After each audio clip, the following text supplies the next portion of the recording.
Saudações, jovens gafanhotos! Nesse vídeo iremos ver mais uma prática do capítulo 5 do livro do professor Carlos Maziero. Nos dois vídeos anteriores a gente tratou da criação de tarefas, tanto tarefa no contexto de processo, né, uma tarefa do tipo processo usando fork, como no outro vídeo, criação de uma tarefa do tipo thread usando pthread create. Nesse vídeo eu vou tratar para vocês um pouco mais a fundo sobre as chamadas de sistemas que seguem aqui o fork, né? Então a gente está num contexto de processo e não de thread. Mais especificamente vamos tratar um pouquinho do exit e do wait, tá? Por quê? Porque dentro do Linux, na verdade, o que acontece, né, dentro de padrões POSIX, na maioria dos sistemas operacionais, na real, o que acontece é que você acaba fazendo um fork, ou seja, criando um processo, e esse fork, o pai, né, então o processo que originou esse fork, normalmente ele vai ficar dormindo, esperando o resultado do filho, tá? O filho vai fazer um exec, e o exec será motivo de outro vídeo, e vai fazer um exit, né, terminando o seu próprio processo. E o pai vai fazer o que? Ele vai capturar as informações, né? Ele vai receber as informações do filho, né? Por quê? Porque o pai, como eu mostrei para vocês no outro vídeo, né, o sistema operacional segue uma hierarquia de processo. Então o filho tem que informar se esse processo terminou com sucesso ou sem sucesso, né? E ele pode informar outras coisas também, caso queira, né? Mas para quem ele informa? Ele informa para o pai. Então vocês lembram que existe a árvore de processo, né? Cada vez que eu faço um forkzinho de um filho, eu vou tendo o pai, filho, neto, bisneto e etc.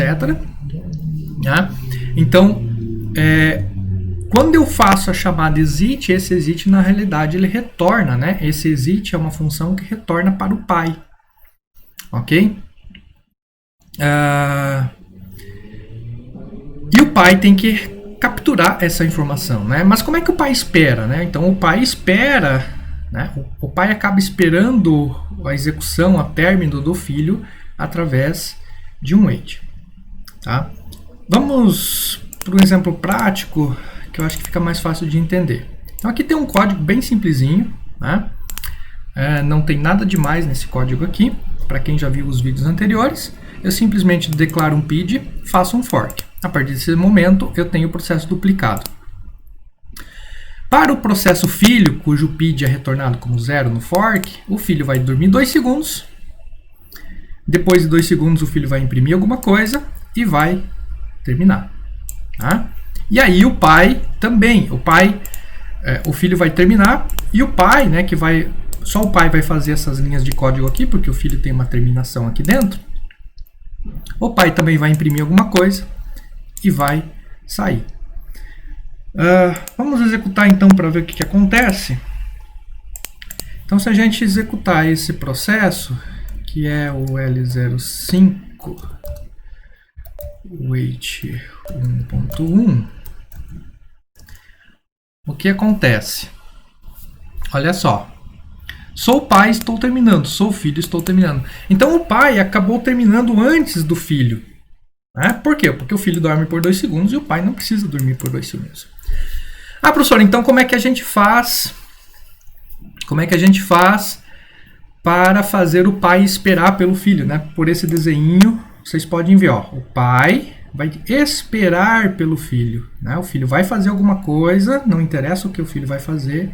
E aí sim vai retornar para o pai, e aí sim o pai deveria terminar. Tá? O que a gente vai fazer aqui é muito simples, apenas habilitar uma chamada waitPID. Tá? Aqui vou colocar um "-1", inclusive. Né? WaitPID com "-1" significa espere até que algum filho termine. Né? Simplesmente isso. Aqui seria um vetor para descobrir os parâmetros de término, não nos interessa agora. E esse último parâmetro aqui é o parâmetro de algumas opções. Tá? Então, habilitando esse waitPID, eu estou dizendo o seguinte. A hora que eu fizer um fork, o filho vai dormir por 2 segundos e o pai vai esperar, ele vai ficar bloqueado. Né? Lembra dos estados do processo? Então, a gente tem os estados do processo que a gente estudou no capítulo anterior. Né? Então, o pai que estava rodando, ele vai para o estado de bloqueado, de suspenso, enquanto espera que o filho termine. Ok? E o filho vai, obviamente, continuar rodando. Então, o filho dorme, o pai vai ficar suspenso enquanto o filho faz alguma coisa. Esse sleep aqui, obviamente, não é necessário, né? O filho poderia estar fazendo aí calculando pi, mostrando alguma coisa para o usuário. O filho poderia estar fazendo qualquer processo demorado aqui, né? Então, essa demora, pseudo-demora de qualquer processo, eu acabo emulando aqui com o sleep, né? Mas poderia ser um for de 1 a 100, de 1 a 1 milhão, né? Fazendo com que o filho demorasse algum tempo. Né? Então, esse sleep apenas emula essa demora de algum tempo. Então, o que vai acontecer aqui, quando a gente compilar de novo, é que o filho vai demorar algum tempo para fazer o seu processamento. Enquanto o filho faz seu processamento, o pai vai aguardar o filho. Ele não vai continuar, ele vai ficar bloqueado, ele vai ficar suspenso nessa linha. Ok? Assim que o filho terminar o processamento que ele tem que fazer, ele vai dar um exit.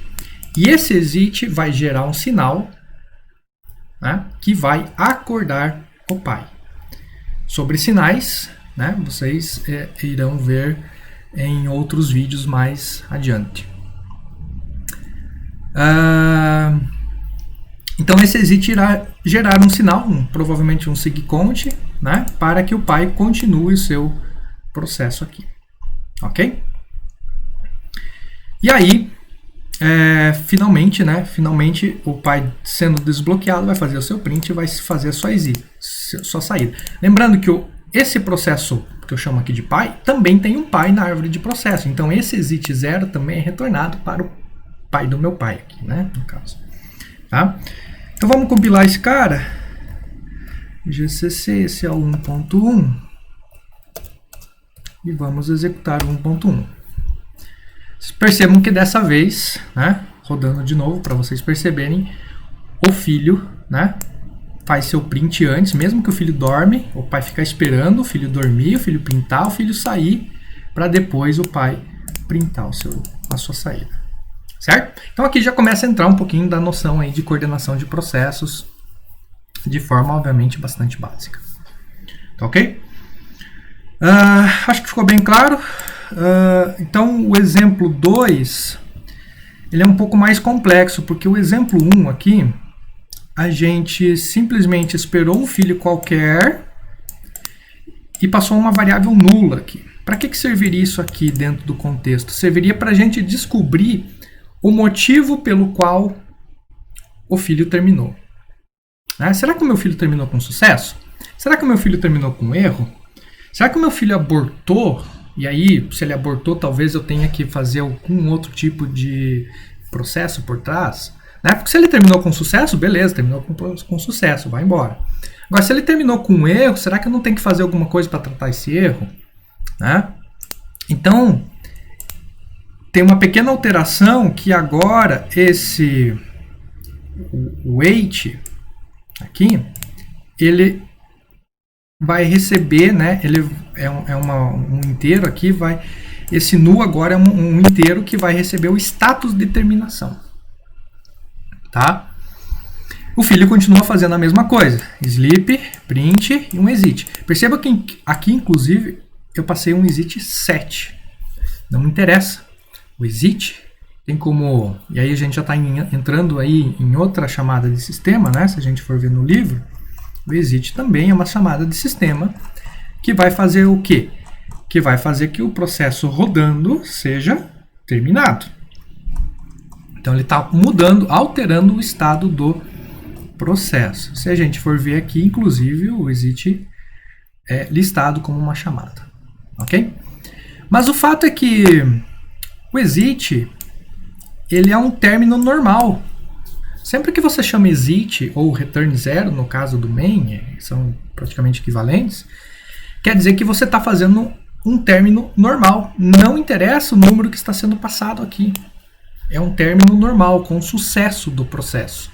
Né? Pode ser não normal em termos de lógica do processo. Né? Pode ser que o filho não tenha conseguido fazer o que ele era para fazer, mas o fato é que não aconteceu nenhum erro durante a execução do processo. Tá? Não teve uma divisão por zero, não teve nenhuma situação. Ele seguiu a lógica e terminou, né, a sua lógica, o processo filho total. Então esse número aqui, ele na verdade, ele reflete uma informação. Então esse 7 aqui é uma informação que vai ser passado para o pai. Lembrem, o filho, né, retorna para o pai. Então esse 7 vai chegar no processo pai. Tá ok? E aí o processo pai, que está aguardando um wait_pid, né? Então o processo pai está bloqueado aqui. Quando o processo filho dormir, printar e exitar, esse 7 vai chegar aqui nessa variável status. E aí o processo pai, né, que é o único cara que vai fazer esse trecho de código aqui, ele pode verificar essa variável status através de algumas macros. Ah, professor, como é que eu descubro essas macros aqui? Bom, é só você vir nas documentações do wait, né, o do wait_pid. Tá lá o wait_pid, né? Lembrando que o wait, na verdade, o wait_pid é só um wait quando eu passo -1 em status, é a mesma coisa. Então, na verdade, aqui eu estou fazendo um wait, não poderia passar um -1 aqui sem problema nenhum também. -1 significa qualquer processo, né? Então são muito parecidos. Mas enfim, não é essa a questão. A questão é que para você tem algumas macros, né? Então, exitED, status, signalED, blá blá blá blá, né? Inclusive eu tenho lá um dos materiais que eu tenho disponível para vocês, essas macros em português explicando como é que funciona isso aí tudo certinho. OK? Mas o fato é que você tem algumas macros que facilitam você a descobrir o motivo de terminação do filho. Tá?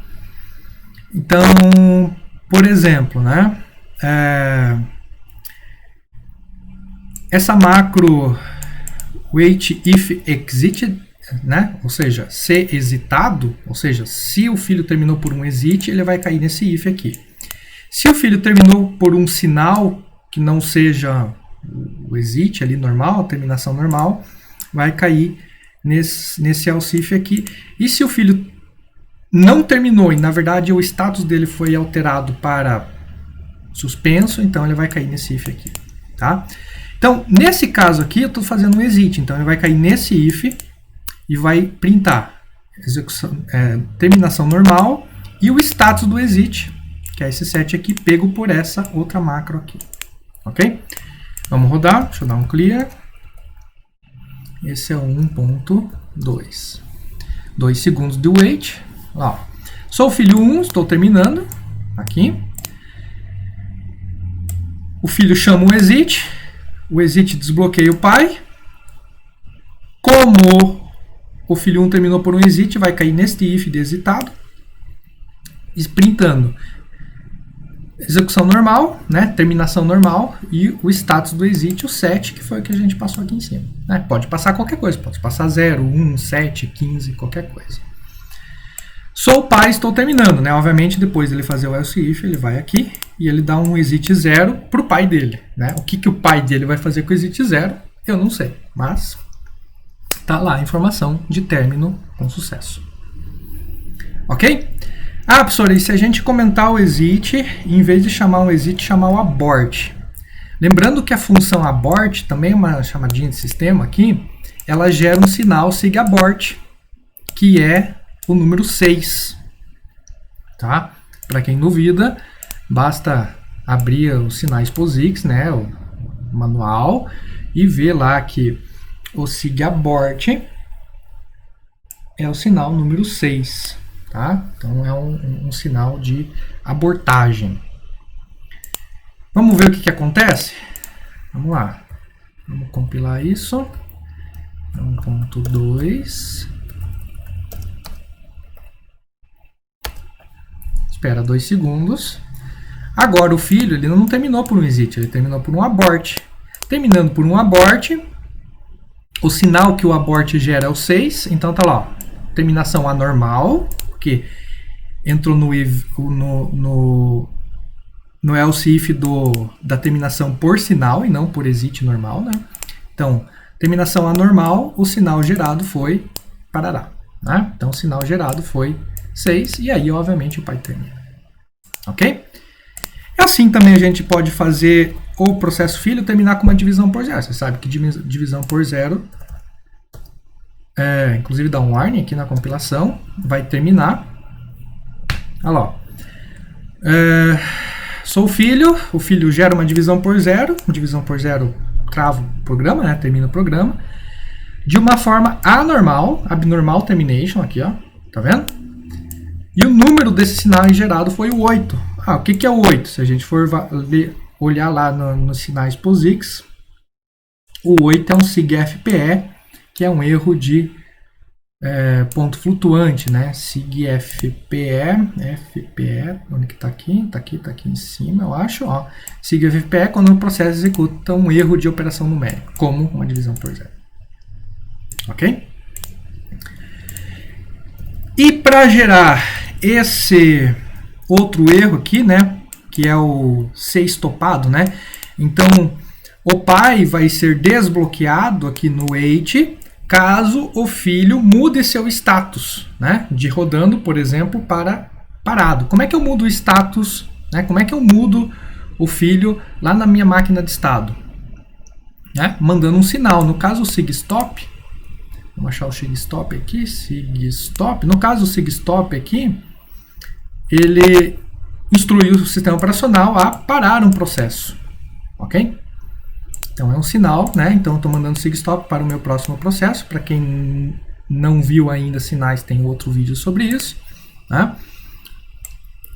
O fato é que isso aqui vai mudar o status do meu filho, do processo filho. Vamos voltar na máquina de estados. Então o processo filho que estava aqui rodando vai ser suspenso, ou seja, mudou de estado dentro do sistema operacional. Isso vai fazer com que o wait seja bloqueado, o pai seja desbloqueado aqui. Só que nem sempre é isso, né?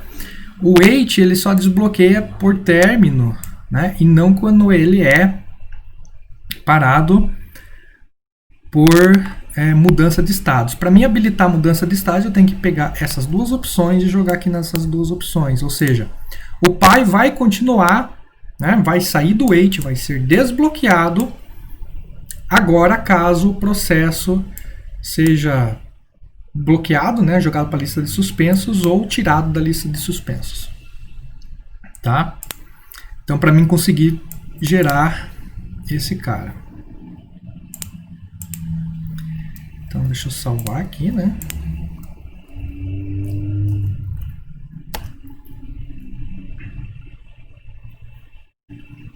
Então, vejamos o que acontece. Então, eu criei o filho, né?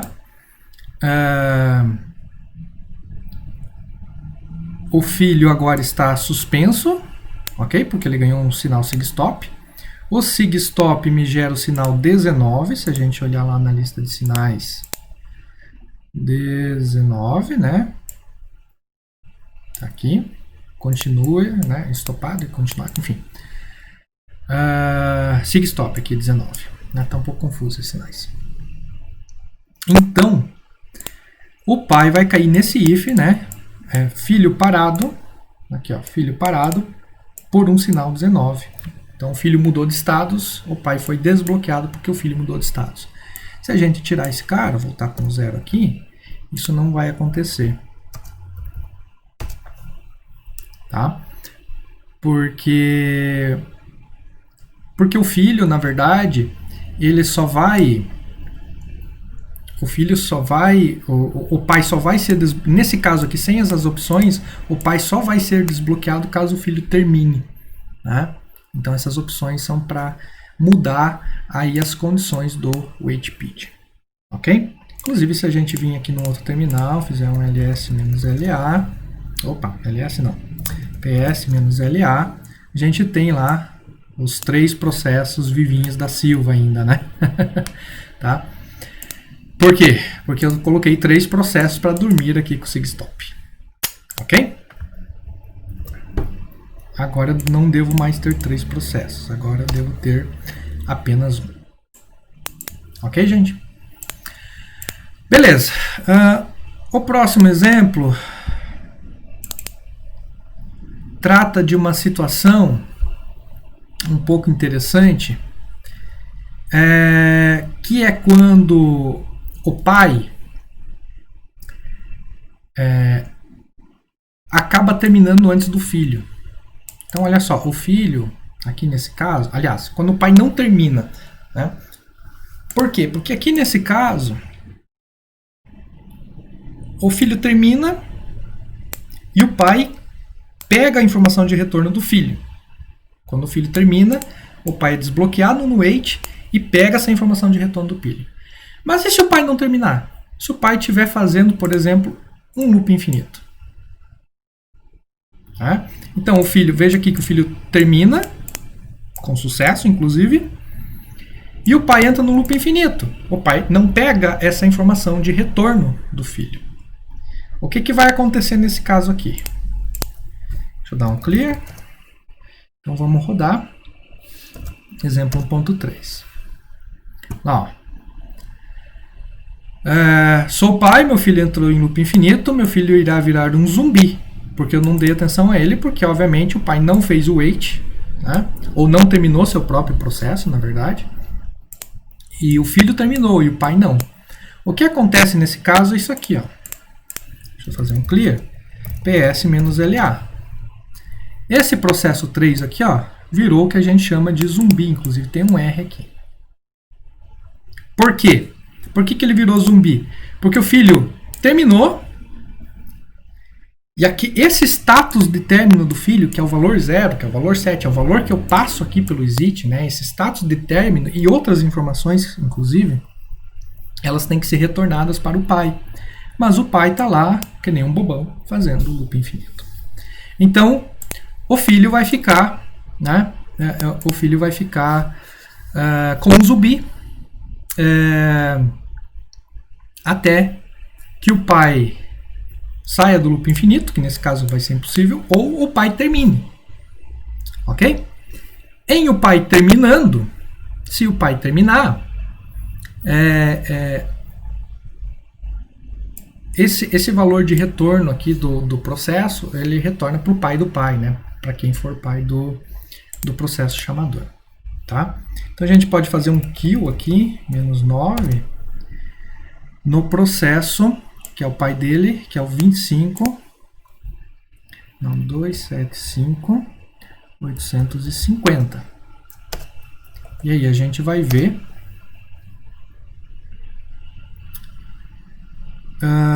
Fiz alguma coisa errada, acho que errei o número. Não é 850 que eu quero fazer, é 849, errei o número. Olha lá, vê que termina, né? E agora se eu fizer um PS-A, nem o pai, que estava em loop infinito, nem o filho existem mais. Porque esse valor de retorno acabou retornando para alguém, seja para o pai, que não no caso, porque eu terminei ele à força, ou para o pai do pai. Ok? Deixa eu ver o 1.4. Professor, mas se eu terminei o pai forçadamente aqui, esse retorno foi para quem no fim das contas, né? Então o 1.4 faz exatamente isso, né? O que acontece? Quando um filho fica órfão, no caso que ele perde o pai prematuramente, ele vai... No caso desse exemplo aqui, o que acontece? O pai vai terminar rapidinho, ó. Pai, sou pai, estou terminando. Puf, e o filho vai demorar um pouquinho mais para terminar. Aliás, vai demorar bastante porque vai entrar no loop infinito. O que acontece nesse caso? Vamos executar o 1.4.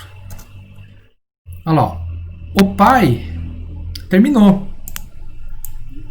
O filho entrou em loop infinito. Se eu der um PS-LA, o que a gente vai ver aqui é que aquele filho lá do 1.4, ele foi, na verdade, ele se tornou órfão, né? Porque o pai dele morreu, ele continua a existir. Então, o processo dono aqui da seção do meu sistema operacional é que se tornou o pai desse filho, né? Um pai adotivo, vamos chamar assim. Se esse filho terminar, né? Então o retorno dele vai retornar para o pai adotivo e não para o pai que já morreu. Tá? Então tem essa questãozinha aí dos filhos zumbis, né? Então, o que eu quis dizer? Que o filho se tornou zumbi e o pai terminou forçadamente, então o retorno desse filho talvez não seja para o pai, e sim para o pai adotivo, né? Porque o pai vai terminar forçadamente, tá? Então essa é a brincadeira com filhos zumbis aí que vocês podem também dar uma olhada, ok? Inclusive eu tenho 2 aqui, porque um era dos testes que eu estava fazendo antes. Ok? Ah, professor, mas e se eu quiser esperar 2 processos em vez de um só, né? Porque você pode fazer mais de um fork. Aqui a gente tem, no exemplo 2, a gente tem um fork, 2 forks. O que vai acontecer se eu executar esse exemplo aqui?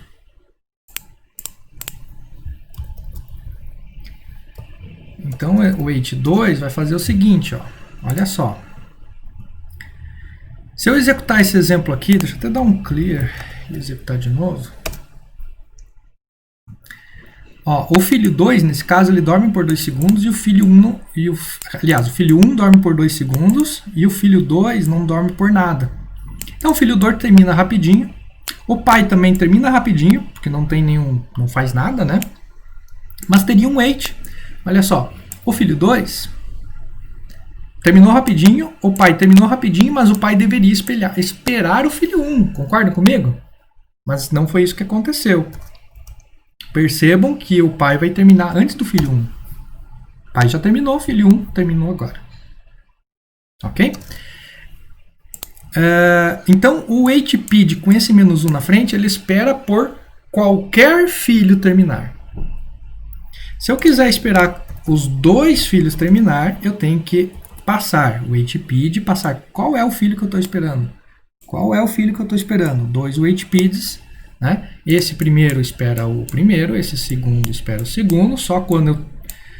Então, o primeiro exit desbloqueia o primeiro waitPid, esse segundo exit do PID2 desbloqueia de novo, então o pai vai bloquear aqui, né? Então, o que o pai vai fazer? Vai bloquear aqui, quando ele for desbloqueado aqui, vai bloquear aqui, quando ele for desbloqueado aqui, que ele vai continuar a execução. Tá? Então vamos executar, fazer um GCC para compilar essa alteração e executar o 2. Olha lá. Opa, o que será que eu errei aqui? Ah, muito simples, não salvei o código, né? Então, primeiro tem que salvar o código para depois compilar. Olha lá, o filho 2 espera o filho 1 também, né? Então, esse waitPid espera o filho 2 termina, o outro waitPid espera o filho 1, então quando os 2 filhos terminar, né, é a hora que os 2 filhos desbloqueiam os 2 do waitPid aqui, e aí sim o pai pode continuar sua execução. Ok? Então eu espero que tenha ficado bem claro o uso do wait, o uso do exit, né? Então o wait faz basicamente, resumidamente, né, espera para um determinado filho, ou qualquer filho, né, dependendo da opção que você passa aqui, que ele termine, né? Então essa espera aqui é uma espera não ocupada que vai fazer o pai mudar o seu status, né, ir para a fila de processos suspensos, né? Então o pai vai entrar, quando o pai chamar o waitPid, ele vai entrar na fila de processos suspensos. Quando os filhos terminarem, né, eles fizerem exit ou qualquer outra terminação anormal, eles vão acordar o pai da fila dos processos suspensos e aí o pai pode continuar a sua execução normalmente. Tá ok, gente? Então, próximo vídeo tratando de wait. Até mais.